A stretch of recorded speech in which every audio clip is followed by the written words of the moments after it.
Mas masarap at mas malasa kahit walang sahog na karning pansit? Pwede yan, ganito ang gawin nyo. Pero bago ang lahat, shoutout muna sa mga star senders, nag-share na video natin at followers natin. Salamat po! Umpisa na tayo. Gagamit tayo ng celery, buyas, carrots, bell pepper at bagu beans. Gamit rin tayo ng repolyo at bok choy. Umpisa na tayo sa paggigisa ng mga gulay natin. Sa ganitong paraan, matagal bago mapanis ang pansit natin. Lalo na at mainit sa atin. Pag nailagay na yung repolyo at bok choy natin, ilalagyan rin natin ng toyo para may konting lasa na. Half cook lang ang gagawin natin, tapos iseset aside na natin yan para hindi mawala ang sustansya sa gulay natin. Mas mapapadali ang pagluto ng pansit pag ganito ang ginawa nyo.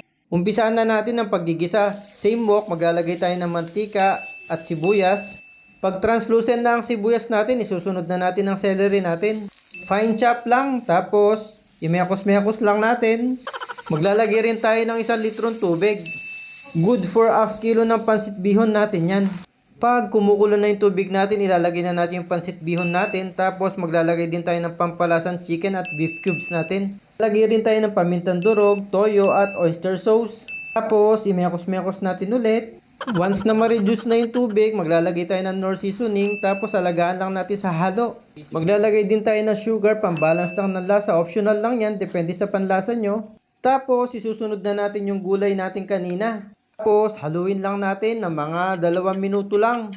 Kung umabot na po kayo sa punto ng video na to, paki-comment down below para may shoutout ko naman po kayo. At naglagay rin pala ako ng sesame oil, dagdag aroma lang sa niluluto natin. Tapos, imekos-mekos lang natin para kapit yung lasa ng sesame oil natin at bango. Yan, luto na po yan. Naway may natutunan po kayo.